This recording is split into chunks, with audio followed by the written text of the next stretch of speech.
এই যুগের কোনো নারী আল্লাহ তাআলাকে ভয় করে না। আর আমি যেটা কথা বলছি ফালতু নয়।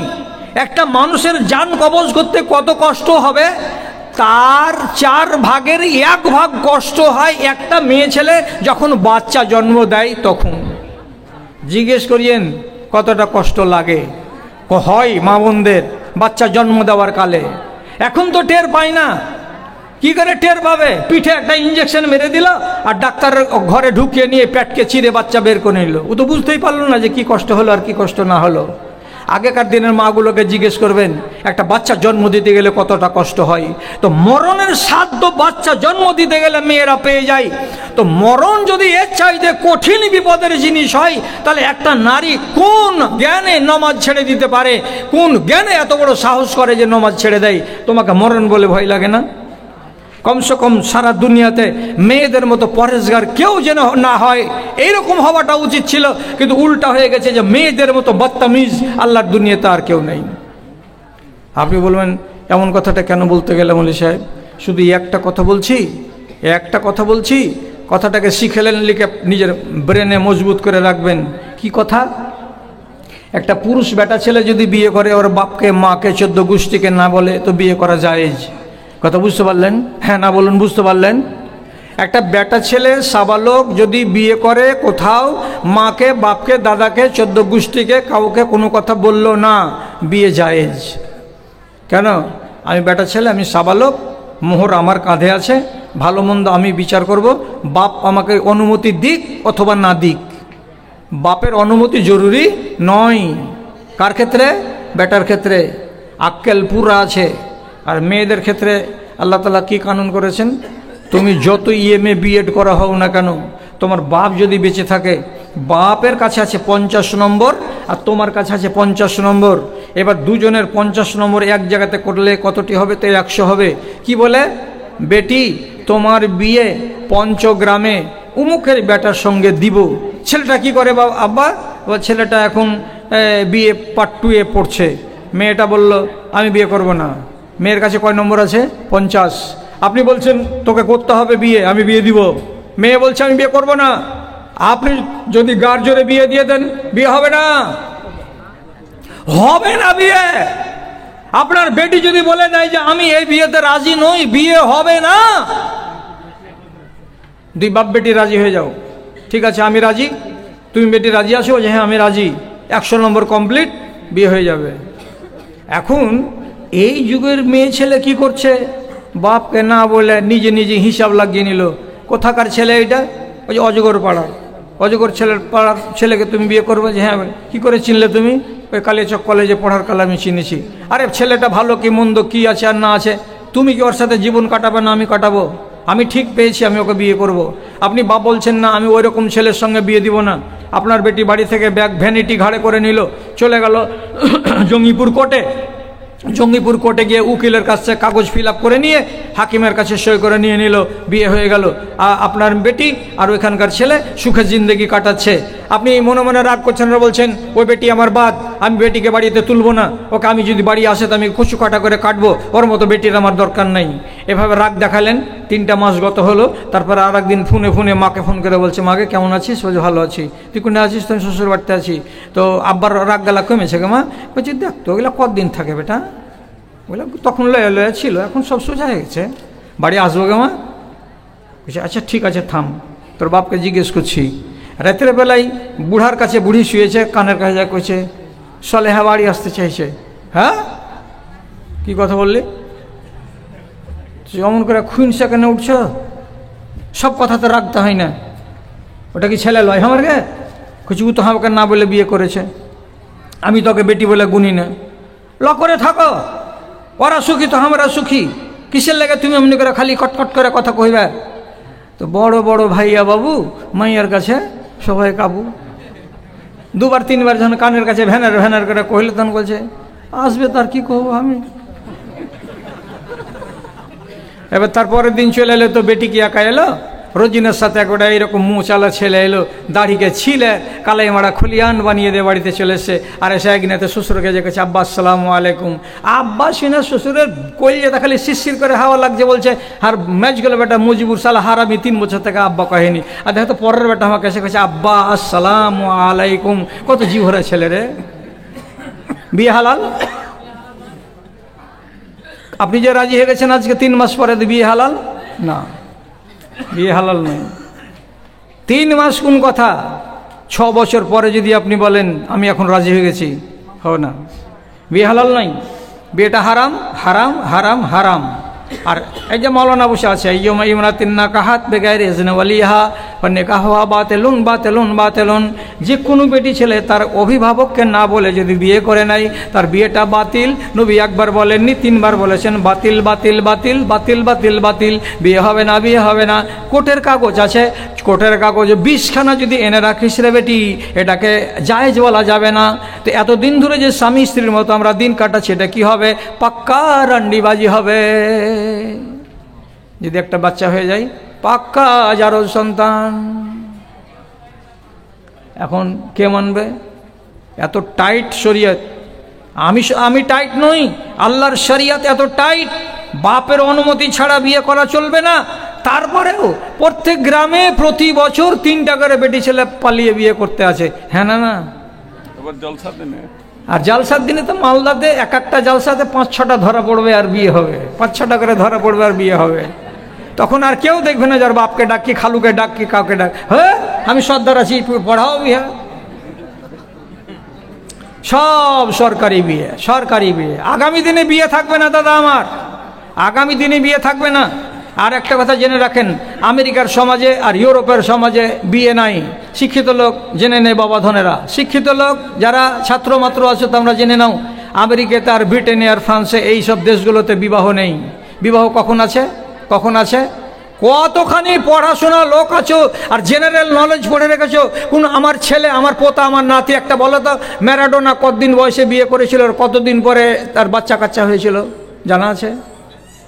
জানা নাই? ম্যারাডোনার 3টা ছেলে জন্ম দিয়ে প্রথম ছেলের বয়স যখন 16 বছর তখন বিয়ে করেছে।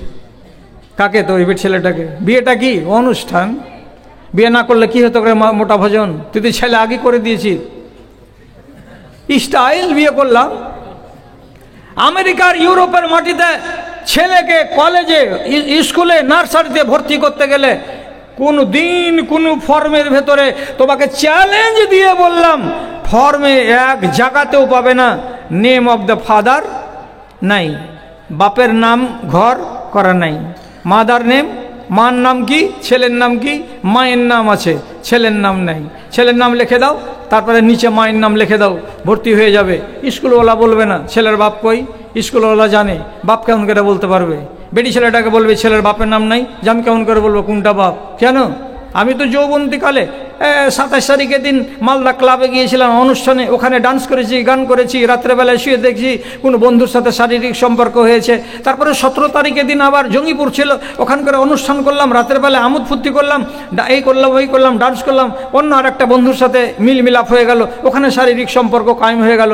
তখন কার বীর্য থেকে বাচ্চাটা পয়দা হয়েছে? আমি কোনটা ছেলেকে বলবো এটা ওর বাপ? আমি তো 10 জনের সাথে মিলিত হয়েছি। বাপের পাত্তা আছে? বাপের পাত্তা নাই। এই জন্য বাপের নাম আউট। এবার যদি বাপ না থাকে, ভালো করে ভেবে চিন্তে বলবেন, কোনো ছেলের যদি বাপ না পাওয়া যায়, একটু দরকারে উত্তরটা দিন। বাপ না পাওয়া গেলে দাদা পাওয়া যাবে? দাদি পাওয়া যাবে না? দাদাও পাওয়া যাবে না, দাদি পাওয়া যাবে না, চাচা পাওয়া যাবে না, বংশের তালিকা পাওয়া যাবে না, শেষ। আমেরিকার, ব্রিটেন আর ফ্রান্স। আমাদের দেশে জারজ বাচ্চা 1-2টা করে হয়ে আছে। আমি জোর গলাতে বলছি, আজও আমাকে ফোন পেতে হয়। আমি ফোন পাই। কেন ফোন পাই? আমি এই বিষয়ে বহুত ওয়াজ করেছি বলে অনেক লোক আমাকে ফোন করে যে এইরকম এইরকম ঘটনা, এইরকম এরকম ঘটনা। কি করতে হবে এখন? কতদিন হলো? গত কয়েকদিন আগে ফোন পেলাম, 7 বছর হয়ে গেল, একটা বাচ্চা হয়ে গেছে আর একটা বাচ্চা হবে, এরকম পজিশন।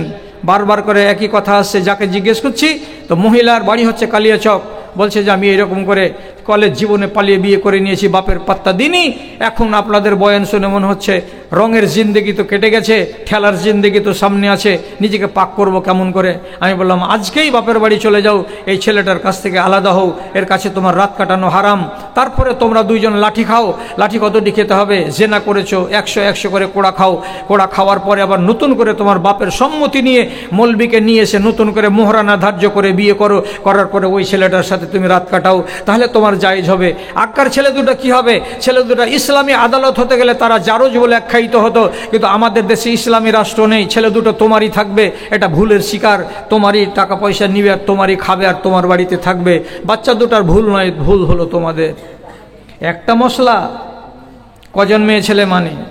এখন যদি ওই নামাজের লাইনের পিছন সারিতে 3টা বেটি ছেলে থাকতো, 4টা ফজরের নামাজের লাইনে বেটি ছেলে থাকতো, তো নবীজি কি বলতেন? না আব্দুল্লাহ বিন উমর কি বলতেন?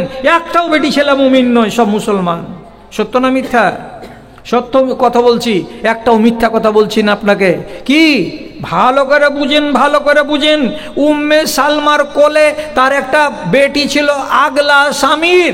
তার আগলা স্বামীর একটা বেটি, ওই বেটিটা হাঁটতে হাঁটতে নবীজির কাছে চলে এসেছে। নবীজি বেটিটাকে এমনি করে আদর করে তারপরে বলছে, মা কাবরা সিন্নাকে, তোমার বয়স বড় হবে না। আরে আমি এখন 3 বছরের, আগামী বছর আমি 4 বছরের হব। তো রাসূলুল্লাহ আদর করে কি বললেন? তোমার বয়স বড় হবে না।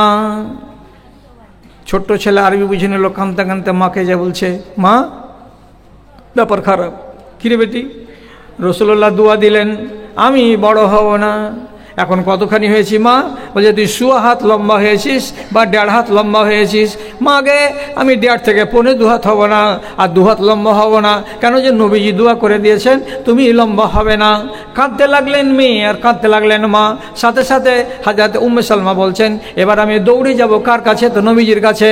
দৌড়াবার কালে কি করছেন উনি? নিজে আহওয়া এলা রেদা এহা, ঘরের ভেতরে গেলেন, আর যাওয়ার পরে ছট করে একটা ওড়নিগুলোকে মাথায় দিয়ে মুখটাকে ঢেকে নিয়ে হাঁটতে হাঁটতে হাঁটতে হাঁটতে নবীজির কাছে এসে বলছেন, আল্লাহ পাকের নবী, আপনি আমার বাচ্চাটাকে এই বদদুয়া কেন দিয়েছেন? এদিক থাক, আমার দরকার নেই। দরকার পড়ে গেল বাইরে যাওয়ার। উম্মে সালমা কি করলেন? ঘরের ভেতরে গেলেন, যাওয়ার পরে কি নিলেন? কি নিলেন? ওড়না নিলেন। ওড়নাকে নিলেন, মুখটাকে ঢাকলেন, মাথাটাকে ঢাকলেন, ঢাকার পরে বাইরে গেলেন। কেন? একটা মেয়ে ছেলে বাড়ির বাইরে যদি যায় তাহলে মাথাটা খোলা রাখা হরগিজ যাবে না। একটা মেয়ে ছেলে বাড়ি যদি বাইরে যায় মুখখানা খোলা রাখা হরগিজ যাবে না। এই জন্য আমল করলেন কে? তো নবীজির বাড়িওয়ালি। তারপরে আরও সহিহ হাদিস বলছি, হযরত আয়েশা রাদিয়াল্লাহু তাআলা আনহা বাড়িতে বসে আছেন। এমন সময় ভাতিজি এলো। ভাতিজিটাকে আব্দুর রহমানের বেটি, নামটা কি? তো হাফসা। হাফসার ঘাড়ের উপরে একটা ওড়নি আছে, ওড়নিটা এত জেলে ওড়নি, ওড়নি দিয়ে তার ঘাড় দেখা যাচ্ছে, ওড়নি দিয়ে তার গলা দেখা যাচ্ছে। ফুফুর কাছে যখন হাজির হয়েছে, ফুফু আয়েশা কি করলেন? জোর করে খিঁচে দিলেন ঘাড়ের ওড়নাটাকে, আর দেওয়ার পরে তাকে এমনি করে জড়ো করে এক জায়গাতে ছুঁড়ে দিলেন, আর দেওয়ার পরে অন্য একটা নতুন ওড়নিকে নিয়ে আসলেন, গপসো দেখে, মোটা দেখে, আর দেখার পরে ভাতিজির ঘাড়ে চাপিয়ে দিলেন। আর দেওয়ার পরে বলছেন, ভাতিজি তোমার মতো একটা সাবালিকা বেটি ছেলে এরকম জেলে প্যানে ওড়না গায়ে দিয়ে বাইরে যাওয়া শোভনীয় নয়। আজকে থেকে তোমাকে যে ওড়নাটা দিলাম এটা গায়ে দিয়ে বাইরে যাবে, খবরদার আমার কথার খেলাপ করিও না। কি হচ্ছে? এগুলা কার কথা? দুটাই তো রাসূলের বিবির কথা। তাহলে পর্দা করে বাড়ি থেকে বের হতে হবে। এখন আমার বেটির কথা বলেন আর আপনার বেটির কথা আমি বলি। যখন স্কুল বের হচ্ছে, স্কুল ড্রেস পরে নিয়ে, তা আমার বেটি কেমন হয়ে বের হচ্ছে? দেখে মনে হচ্ছে এহরাম বেঁধে আছে। এহরাম বাঁধতে গেলে মানুষ কাপড় মাথায় দিতে পায়, হ্যাঁ না বলেন? পায়। এহরাম বাঁধলে মানুষ মাথায় কাপড় দেয় না? দেয় না? মাথায় কাপড় দিতে পাবে না। তো আমার বেটি কলেজ যেতে গেলে, স্কুল যেতে গেলে এমন করে পোশাক গায়ে দিচ্ছে, মাথাটা খোলা। কেন খোলা বেটি? বলছি এহরাম বেঁধে আছি, হজে যাচ্ছে। তাহলে এই বেটি ছেলেটা যে কোরআনের কানুনকে মানে না, কি বলা যাবে একে? এর ভেতরে ইমান আছে? ইমান তো ওই রকম আছে, পোকা লাগা ইমান। ইমান নাই কে বললো? ইবলিস শয়তান ভয় করে, কিন্তু এরা ভয় করে না। কেন বলেছিলাম কথাটা? সময় কাছে আসলে আপনাকে আর দুটো কথা বলবো, বলার পরে আপনাকে আমি ছেড়ে দেব, অনেক রাত হয়ে গেল। কি প্রসঙ্গে বলছিলাম? এই প্রসঙ্গটাকে একটু টেনে দিই, শুনুন। রাসূলুল্লাহ বলছেন মেয়ে ছেলে পিলে মেহেন্দি ব্যবহার করবে, পুরুষরা মেহেন্দি রং ব্যবহার করবে না। জানা আছে? হ্যাঁ না বলুন। জানা আছে? জানা আছে। তাহলে অনেক ছেলে পিলে বিয়ের কালে হাতে মেহেন্দি লাগাই, তোমাকে তওবা করতে হবে। যার বিয়ে হয়ে গেছে হয়ে গেছে, যার বিয়ে হয়নি বিয়ের দিন তুমি হরগিজ হাতে মেহেন্দি লাগাবে না। বেটা ছেলের জন্য রং নয়। তবে হলদিটা মেখে যদি নাও, হলদি যদি মেখে নাও বিয়ের রাত্রিতে, তো হলদিটা মেখে নেওয়া যাবে। হাফেজ ইবনে হাজার আসকালানী রাহমাতুল্লাহ আলাইহি আব্দুর রহমানের হাদিস থেকে প্রমাণ করেছেন, নিজের গায়ের রংটাকে উজ্জ্বল করার জন্য, বিবাহের উদ্দেশ্যে, বিবাহের খাতিরে কেবল একটা দিন যদি বেটা ছেলে হলুদ মাখে গায়ে তো তা মাখতে পারবে, রোজ রোজ এটা মাখা চলবে না, এটাও রঙের অন্তর্ভুক্ত। রং কাদের জন্য? রং হলো নারীর জন্য। রাসূলুল্লাহ একদিন একটা বাড়িতে গিয়ে এমনি করে হাত বাড়িয়ে বলছেন, বাবা এই জিনিসটা দিও তো একটু, এই জিনিসটা দিও তো।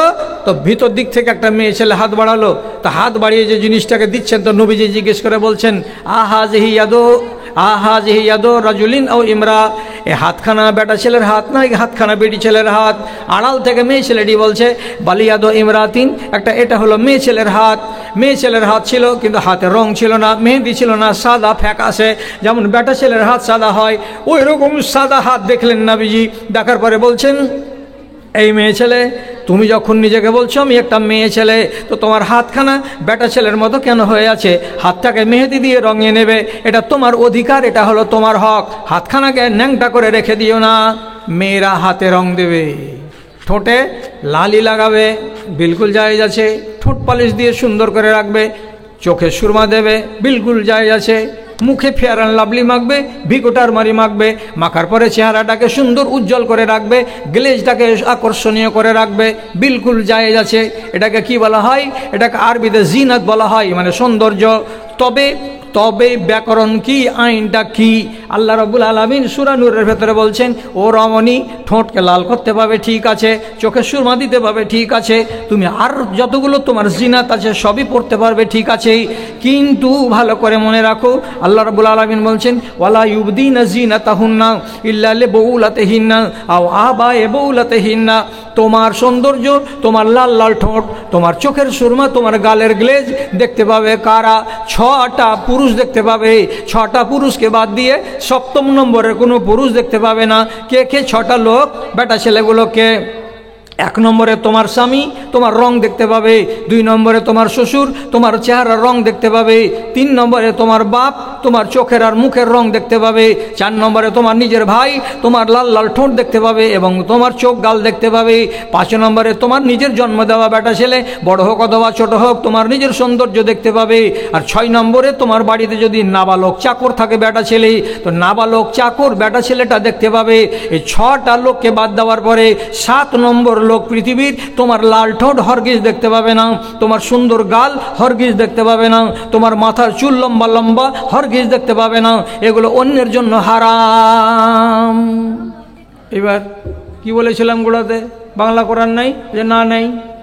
লাউ পলা থালি কিনবে, কাল কিনবো। লাউ পলা থালির দাম কত? 1 সেটের 450 টাকা। ওরে বেটি ছেলে, তোর মা যদি তোকে দুধ খাইয়া মানুষ করে থাকে, তা আমার মতো বুড়া মুলবিটার একটা কথা শুন, 400 টাকা দাম লাগবে বাজারে। একটা বাংলা কোরআন মাজিদ কিন, আর কেনার পরে সূরা নূরটাকে খুল, আর খোলার পরে দেখ বাংলাতে কি লেখা আছে, আল্লাহ তাআলা কি বলছেন। তোর ভেতরে যদি ঈমান নামের একটা পোকা বাস করে, তাহলে ভিতরটা কাঁপবে, আর ঈমান যদি না থাকে তো যেমন ঘুরছিস তেমনি ঘুরতে থাকবি। ইবলিশ শয়তান ভয় করে, কিন্তু এই যুগের বেটি ছেলে ভয় করে না। সাদেক মৌলবি থামাইবে তো থামবো, এটা কথা আছে নাকি? না আমাকে থামতে হবে? আচ্ছা, আর একটা কথা বলে দিই। হাজরত তোমার খুব কড়া মানুষ, এটা তো জানেন। কত কড়া যে জিনারা দেখা করে, বলে কি ছেলে পিলাগালাকে, ওই রাস্তা দিয়ে যাইস না রে, কেন দেখতে পাইছি না উমার আসছে, গুদুড়ি লাল করে দিবে, যাইস না। উমারকে দেখে জিনেরা পর্যন্ত ভয় করত। এই উমার কত ভয়ঙ্কর মানুষ ছিলেন শরিয়তের বিষয়ে, সেই উমারের কথা আপনাকে একটা শুধু বলে দিই। একদিন তিনি বসে আছেন নিজের বাড়িতে এক আসনে, জাত ইমরাতুন মুগাত্তিয়াতুন রাসাহা, একটা বেটি ছেলে এলো। বেটি ছেলেটা কেমন? তো পুরা মুখটাকে আর মাথাটাকে সম্পূর্ণ কালো কাপড় দিয়ে ঢেকে রেখেছে, মুখ দেখা যায় না, মুখ দেখা যায় না, মাথা ঢাকা আছে সম্পূর্ণ। তখন হযরত তোমার বলছেন, আলাইসাত হাজিহি আমাতো ফুলানিন, ও ভাই বলো তো, এই যে মেয়ে ছেলেটি এখানে খাড়া হয়ে আছে, মুখ ঢাকা আর মাথা ঢাকা, এটা কি উমুক লোকের বাড়ির কাজের মেয়ে নয়? এটা উমুকের কাজের মেয়ে নয়, যাকে বাংলায় বলে দাসী, এটা দাসী নয়। লোকেরা বলছে ঠিক বলেছেন, এটা সর্দারের বাড়ির দাসী। আরে দাসী মেয়ে ছেলে, মাথা ঢাকা, মুখ ঢাকা। তখন হযরত ওমর বলছেন, এই মেয়ে, মুখ খোলো, মাথা থেকে কাপড় নামাও।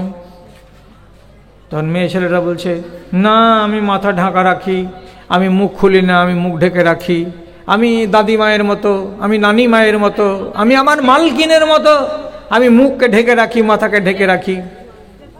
হযরত ওমর বলছেন, শোন কথা, তুই হলি দাসী, তার মানে পরাধীন। আর যারা হলো স্বাধীন মহিলা, স্বাধীন মহিলারা জীবনে মাথা খুলতে পাবে না, মুখ খুলতে পাবে না। আর যারা পরাধীন দাসী মেয়ে ছেলে, তারা জীবনে কোনো দিন মাথা ঢাকতে পাবে না, মুখ ঢাকতে পাবে না। বাড়িতে যখন সংসারে কাজ করবে, মালিকের সামনে তার মাথা খোলা থাকলেও গুনাহ হবে না, মুখ খোলা থাকলেও গুনাহ হবে না। কেন? তুমি দাসী। আর তুমি যদি মাথাকে ঢাকো তো স্বাধীন বেটি ছেলের অধিকারে হস্তক্ষেপ করা হবে, এরকম করা জায়েজ নয়। দ্বিতীয় কথা, তোমাকে তোমার মালিক আজকে এ বাড়িতে রেখেছে, আগামী বুধবারের দিন অন্য কোনো হাটে নিয়ে গিয়ে বিক্রি করে দিতে পারে। লন্ডিকে বিক্রি করা হতো সেই যুগে, তার জন্য উমর বলছেন তোমাকে তো বিক্রি করে দেওয়া যায়, তো হাটে নিয়ে গিয়ে তোমার মালিক যদি নামাই যে আমার লন্ডিটাকে বিক্রি করব, তো তুমি মুখ যদি ঢেকে রাখো, চুল যদি ঢেকে রাখো, তো অন্য গ্রাহক এসে কেমন করে তোমাকে পছন্দ করবে, কি করে মালকে দেখবে আর কি করে দাম লাগাবে। তার জন্য লন্ডি যারা হবে, যারা দাসী হবে, তারা জীবনে মাথা ঢাকবে না, তারা জীবনে মুখ ঢাকবে না। মুখ খোলো। ফের বলছেন, না আমি মুখ খুলতে পারবো না, আমাকে পছন্দ মুখ ঢেকে থাকা। হযরত ওমরের হাতে ছিল একবারে এমন একটা লম্বা পয়না লাঠি, সপাত করে পিঠের উপরে দিলেন মেরে, মাথা থেকে কাপড় নামা। লাঠি খেয়ে এবারে ছিল বিলিয়ে যাওয়ার পরে তখন বলছে, আর মারিয়েন না, আমি নামিয়ে দিচ্ছি, আর মারিয়েন না, নামিয়ে দিচ্ছি। চোখের সামনে মাথা থেকে কালো কাপড় আর মুখ থেকে কালো কাপড় সরিয়ে দিল, আর দেওয়ার পরে খালি মুখ দাঁড়িয়ে আছে। ফের বুঝিয়ে দিলেন, এইটা হলো তোমার অধিকার। আর মুখকে ঢেকে দেওয়াটা হচ্ছে হারায়ের, স্বাধীন মহিলাদের অধিকার। পরের অধিকারে হস্তক্ষেপ করতে যেও না, তোমাকে এভাবেই থাকতে হবে। মার খেলো, তারপরে গেল। কেন বললাম এটা ঘটনা, কি জন্য আপনাকে শোনালাম এই জন্য, আগেকার দিনের মেয়েদেরকে মেরে তার মাথা থেকে ওড়নি নামানো যায়নি। আজকের দিনের জমানায় মেয়েদেরকে মেরে তাদের মাথায় ওড়নি চাপানো যায় না। উল্টা নয়, সে যুগের গুলোকে মেরে ওড়নি নামাতে হয়েছে, আজকের দিনের মেয়েদেরকে মেরে ওড়না চাপাতে হবে। ওটাও সম্ভব নয়, এটাও সম্ভব নয়। কোন জমানায় পড়লাম? ইবলিশ শয়তান তো আল্লাহকে ভয় করে, তো এরা কেন ভয় করে না? কতখানি ভয় করে ইবলিশ শয়তান? শিখেলেন এত জঞ্জালের জায়গাতে আর যে জীবনে আসতে পারবো, তোমার মন তো বলছে পারবো না।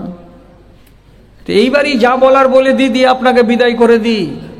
ইবলিশ শয়তান বদরের যুদ্ধের দিন 313টা মুসলমান আর 1000টা কাফেরদের লাইনের কোনাতে দাঁড়িয়ে আছে। সুরাকা বিন মালেকের চেহারা নিয়ে, এটা আরবের কুরাইশদের একটা বীর পুরুষ, এর চেহারাকে ধারণ করে দাঁড়িয়ে আছে। আর মুশরিকদেরকে বলছে, এগিয়ে যাও, মজবুত মন নিয়ে আগাও, সবল হয়ে থাকো, হিম্মত করে এগিয়ে চলো, তোমরাই জিতবে। মুসলমান যে কটা আছে আজকে তাদেরকে গুঁড়া করে দিতে হবে, নিশ্চিহ্ন করে দিতে হবে। এবং এই রকম করে খুব উৎসাহ দিচ্ছে আর লোকগুলোকে ডাকছে, ঢোকো ঢোকো, ময়দানে ঢোকো। এদিকে বাবরের গাছের তলায় নবীজি একটা চাদর টাঙিয়ে দিয়েছেন, দিয়ে ওখানে দাঁড়িয়ে দাঁড়িয়ে দোয়া করে বলছেন আল্লাহ তাআলাকে, পরওয়ারদিগার, আমার সাথীরা হলো 313 জন, আর আমার সামনে মুশরিকরা হলো মাত্র 1000। 313 জন লোক 1000 জন লোকের মোকাবিলা করতে পারবে কি পারবে না তুমি জানো মালিক।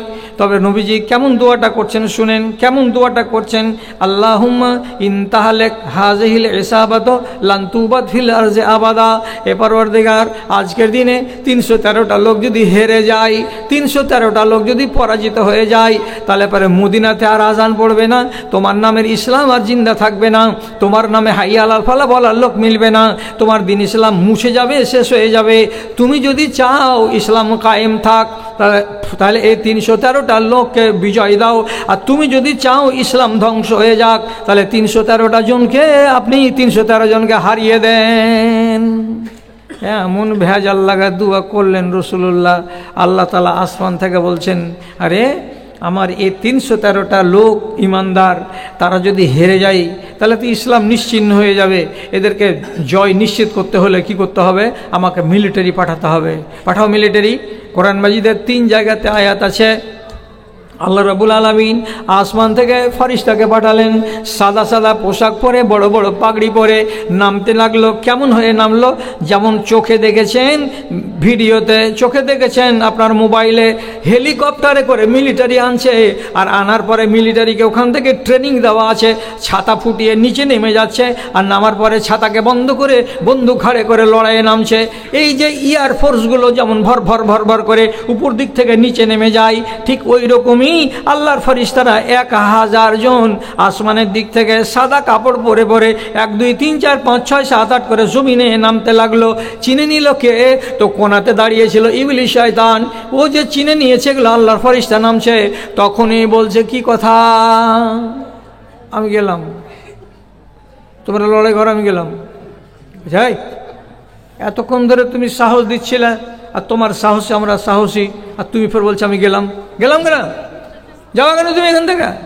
ইবলিস তখন খানিক দূরে চলে যাওয়ার পরে বলছে, ইন্নী আরা মালা তারাউনা, আমার চোখ দিয়ে আমি যা দেখি তোমরা তা দেখতে পাও না। আমার চোখে যেটা ক্ষমতা আছে তোমাদের চোখে এটা ক্ষমতা নাই। আমি কি দেখতে পাচ্ছি এটা কথা খুলে বলল না। আসলে কি দেখলো? আল্লাহর ফেরেশতারা আসমান থেকে নাজিল হচ্ছে। তখনই ইবলিস শয়তান ফয়সালা করে নিয়েছে, আর নেওয়ার পরে মনে মনে ভেবে নিয়েছে, ওরে মুশরিকরা, তোরা 1000 জন লোক আছিস তো কি হয়ে গেল? 313টা লোক তোদেরকে গুঁড়া করে দেবে, আজকে তোদের ভর্তা বানিয়ে ছেড়ে দেবে, তোরা হরগিজ মুসলমানদেরকে পারবে না। যখন পালিয়ে গেছে, তো পালিয়ে যাওয়ার আগে তাহলে এই কথাটা বলল। আর তারপরে কি বলছে? এটা কোরআনের আয়াত গো, ইন্নী আখাফুল্লাহ রব্বুল আলামিন, আমি আল্লাহ রাব্বুল আলামিনকে ভয় করি। আমি আল্লাহ রাব্বুল আলামিনকে বলে ভয় করি। কি ভয় করি? উনি আমার মালিক এবং আমি হলাম তার প্রজা। আমারও জানে ভয় আছে, আমি নাফরমানি করেছি বলে আমার তকদির খারাপ হয়েছে। এরপরেও যদি আরও নাফরমানি করি তো আল্লাহ রাব্বুল আলামিন আমাকে কঠিন আযাবে গ্রেফতার করবেন। এই জন্য আমার জানের ভেতরে আল্লাহকে বলে ভয় আছে, তারই জন্য এখান থেকে পালিয়ে গেলাম, এখানে আমি থাকলাম না। ইবলিশের জানে ভয় আছে, ইবলিশের জানে ভয় আছে, কিন্তু এই জমানার মহিলাদের আর এই জমানার যুবকদের জানে একটুকাও ভয় নাই। ইমানটা হয়ে গেছে নড়বড়ে ইমান। এইরকম নড়বড়ে ইমান নিয়ে জান্নাতে যাবেন বলে যদি বুক ভরা আশা করে বসে থাকেন তো একদম ভুল হবে। এই ইমান যেন আপনার কাছে না থাকে। ইমান ড্যামেজ হতে হতে হতে হতে ইমানের হালাত এত নাজুক যে আর বলার কথা। শাহাবুদ্দিন ভাই, ও তো ভাই কথাটা হলো এই, কটাতে শুরু করেছিলাম কথা বলতে? রাত 12:30টার সময় শুরু করেছিলাম মনে হয়, দিয়ে এখন একটার সময়, এখন রাত 2:30 বাজতে চললো। তো সব থেকে বড় কথা হলো কি, বুড়ার ঘেউ উপরে জোর নেই, যত জোর আছে দেখলার উপরে আছে। যারা সব পাঁঠা পাঁঠা হয়ে আছে কি না, এগুলোর উপরে জোর করেন। আর আমার 65 বছর বয়স, তাতে দুটা অপারেশন আছে। আর এক একটা অপারেশন কত বড় আছে, যদি পেট খুলে আপনারা এখন দেখায় তো টাকা পড়বে। এখান থেকে শুরু করে এখান পর্যন্ত কাটা আছে, এত লম্বা চওড়া ফাঁক করা আছে পেটকে। বেঁচে আছি, লোকের দোয়া আছে, বাবা মার দোয়া আছে, আল্লাহ রাব্বুল আলামিনের দয়া আছে, বেঁচে আছি। দেশে দেশে ভক ভক করে বুড়ে বেলাচ্ছি। তো যাই হোক, বুড়া মানুষ হয়ে ডবল ডিউটি করলাম। কেন যে ইমার্জেন্সিতে সেই পাকুড়ের লোক, চাঁচকির লোক বক্তা না পাওয়ার কারণে আমাকে বলছে যে আপনাকে সময় দিতেই হবে। ওই জন্য ওরা 7:20 আমাকে টাইম দিয়েছিল। আর 7:20 থেকে একবারে 8:45 পর্যন্ত আমার মনে হয় 2.25 ঘন্টা বক্তৃতা ওখানে দিয়ে ওদের ট্যাক্সি রিজার্ভ করাতে এখানে আমাকে ফেলে দিয়ে ট্যাক্সিওয়ালা পালিয়ে চলে গেল। তাহলে এক ডিউটি ওখানে আর এক ডিউটি এখানে, ফের আগামীকাল আবার চুয়া পুকুরে চুয়া নামাইতে হবে। তাহলে ডিউটি লম্বা আছে। তো এখান থেকে আমি শেষ করে দিচ্ছি, শাহাবুদ্দিন ভাইকে সময় দিয়ে দিচ্ছি। আমার খালি একটা আরমান হলো এই যে আপনাদের মধ্যে থেকে 5টা লোক এমন দেখতে চাইছি, যে লোকটা বলবে যে তুই মৌলভী সাহেব একটু তোমার মুখ দিয়ে দোয়া করো, আমি 500টা টাকা দিচ্ছি। কে দিবেন 500টা টাকা? বিসমিল্লাহির রহমানির রহিম। দেখি কি একটা লোক আছেন যিনি বলবেন আমি 500 টাকা দিই। দেরি করাবেন না, শাহাবুদ্দিন সাহেব একদম রেডি হয়ে বসে আছেন। 2-3 মিনিটের ভেতরে একটা লোক এমন পাই যে লোকটা বলবেন যে আমি আপনার প্রতি ভালোবাসা জ্ঞাপন করো তো 500 টাকা আমি মাদ্রাসাকে দান করলাম।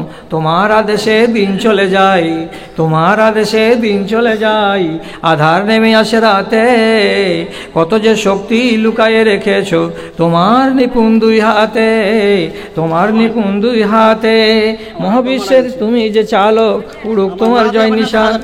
আপনার মা, মা মারা গেছে।